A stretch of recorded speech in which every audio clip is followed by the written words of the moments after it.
सब जगह अदानी अदानी अदानी अदानी अदानी।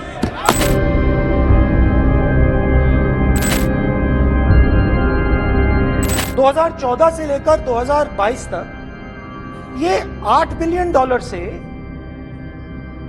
$140 बिलियन कैसे हो गया?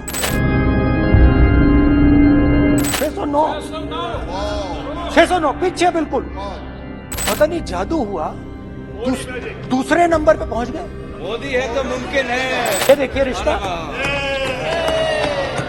ये देख लीजिए प्लीज।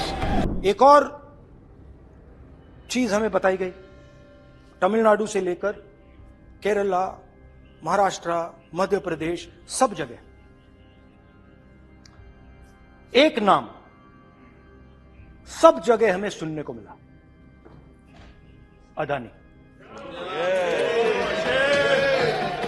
ये नाम पूरे हिंदुस्तान में, केरल में, तमिलनाडु में, महाराष्ट्र, कर्नाटका, हिमाचल, कश्मीर, सब जगह अदानी अदानी अदानी अदानी अदानी।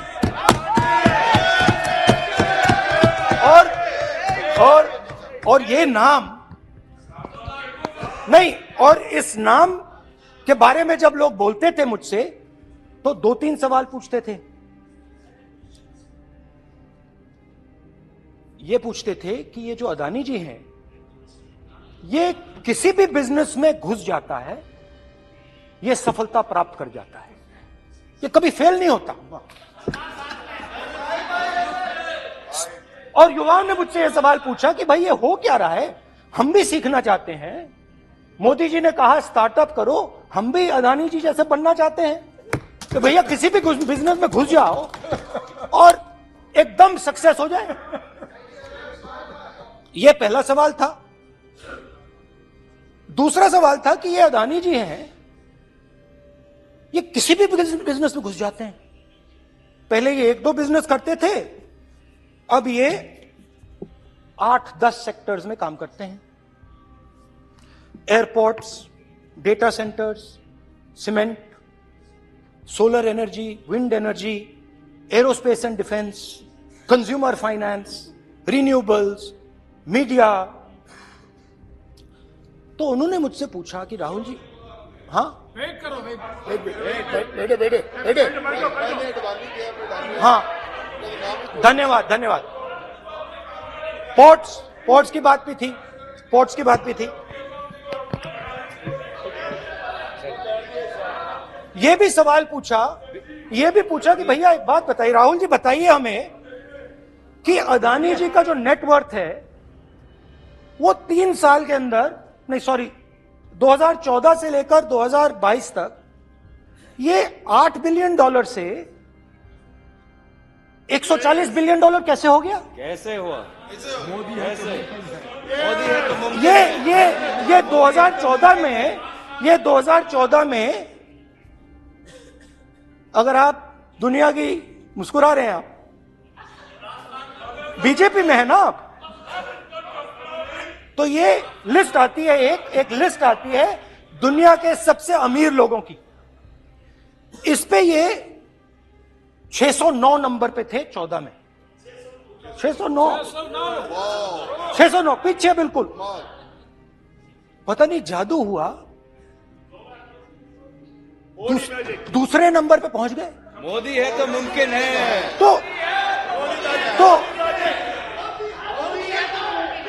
तो मुझसे पूछा यार, बहुत सारे लोगों ने पूछा कि भैया राहुल जी बताइए, हिमाचल में सेब की बात होती है, अदानी जी। कश्मीर में सेब की बात होती है, अदानी जी। पोर्ट्स की बात होती है, अदानी जी। एयरपोर्ट्स की बात होती है, अदानी जी। इंफ्रास्ट्रक्चर, अच्छा हम सड़क पे चल रहे हैं, मैं पूछूं किसने बनाई, अदानी जी। तो लोगों ने यह भी पूछा कि राहुल जी ये जो अदानी जी जो हैं, इनकी सफलता कैसे हुई,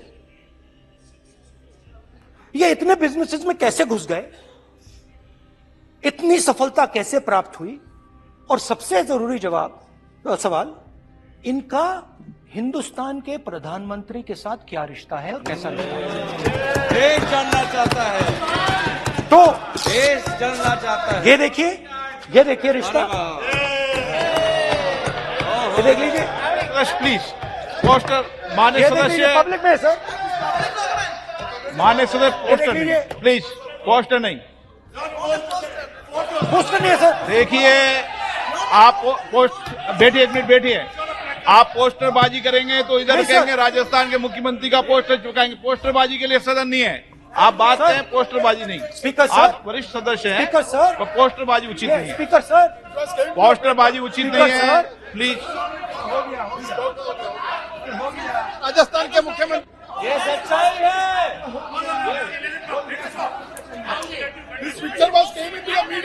चलिए पोस्टर नहीं, प्लीज। वो लिख दे दो। हाँ, just right it neatly.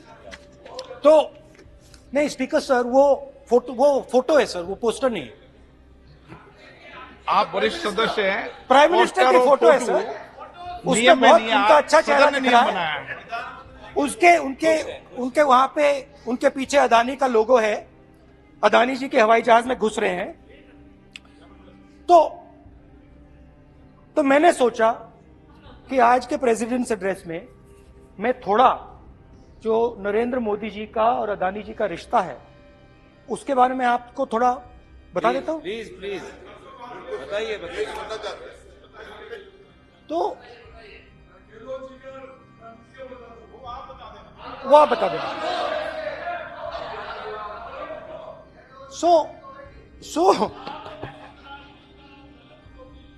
So the relationship begins many years ago when Narendra Modi ji was the Chief Minister of Gujarat. And when most of India's business was asking questions of the Prime Minister, was against the Prime Minister, one man stood shoulder to shoulder with the Prime Minister. Didn't back down. That's commendable. It's not a joke. He was loyal to the Prime Minister. And what did he do? He helped Mr. Modi construct the idea of resurgent Gujarat. Right? The idea that you bring these businessmen together, and you call it resurgent Gujarat, vibrant Gujarat, they're both. And he was the backbone in setting up that group of people. Okay? And the result of that was tremendous growth of his businesses in Gujarat. Expansion of his businesses. I think then the real magic starts. जब प्रधानमंत्री जी दिल्ली आते हैं और 2014 में असली जादू शुरू होता है। मैंने कहा कि 2014 में वो 609 नंबर पे थे, कुछ ही सालों में वो दूसरे नंबर पे पहुंच गए। कैसे पहुंचे? मैं आपको, बहुत सारी इंडस्ट्रीज में काम करते हैं, मैं आपको 2-3 इंडस्ट्रीज का उदाहरण दे देता हूं। एयरपोर्ट इंडस्ट्री की बात, एयरपोर्ट्स की बात करते हैं।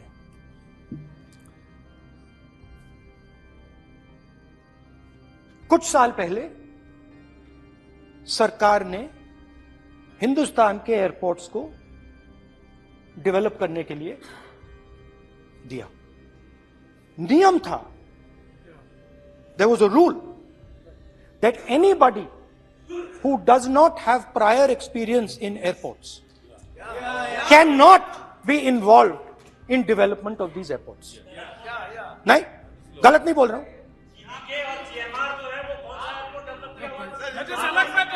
आप बैठ जाइए।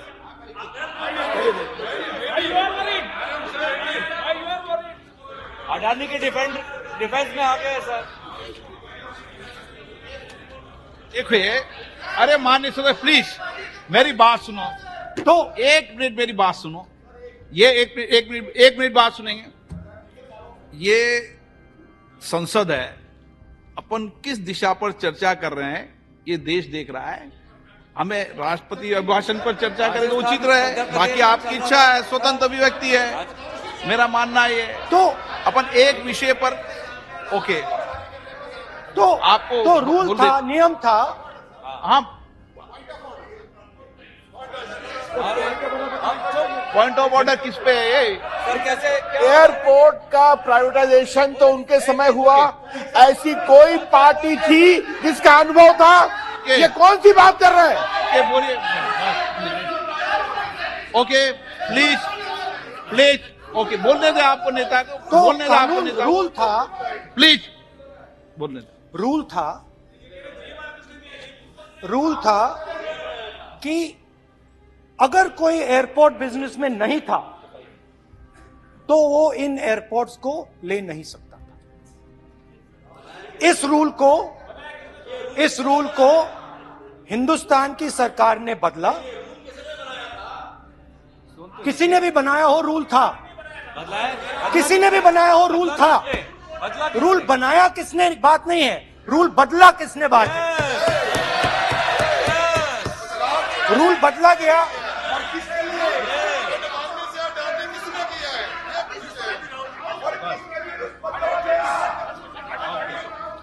रूल बदला गया।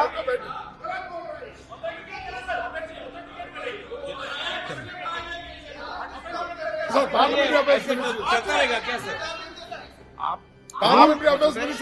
रूल को बदला गया। सर बोलने दीजिए।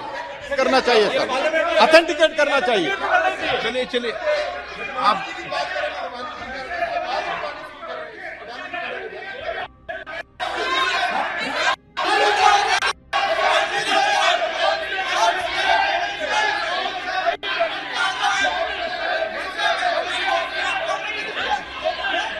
रूल बदला गया सर, स्पीकर सर।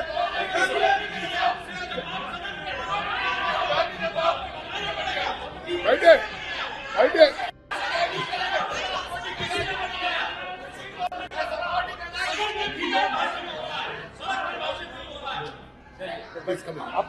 तो ये रूल बदला गया। उस समय मीडिया में इसके बारे में चर्चा हुई थी। रूल बदला गया और अदानी जी को 6 एयरपोर्ट्स दिए गए। उसके बाद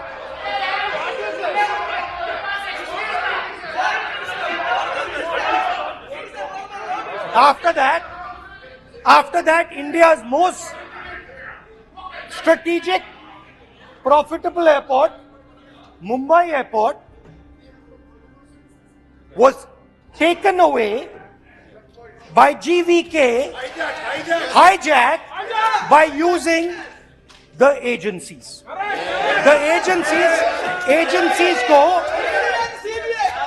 CBI, ED का प्रयोग कर GVK पर दबाव डालकर हिंदुस्तान की सरकार ने उस एयरपोर्ट को अदानी जी के हाथों में कर दिया। रिजल्ट क्या आया? रिजल्ट आया कि एयरपोर्ट्स में आज अदानी जी 24% हिंदुस्तान की एयर ट्रैफिक को अपने एयरपोर्ट से निकालते हैं और 31% एयर फ्रेट उन एयरपोर्ट्स में से निकलता है। अब यह काम हिंदुस्तान की सरकार और हिंदुस्तान के प्रधानमंत्री जी ने फैसिलिटेट किया। तो बताइए, बोलिए वित्त मंत्री और ये जो सर ये हाउस में सर ये बोल रहे हैं, तुम तो ज्ञान बांट रहे हो, बैठ जाओ। सर ये यहाँ बहुत गंभीर ये देश ये राष्ट्रपति का उद्बोधन को लेकर गंभीर चर्चा हो रही है।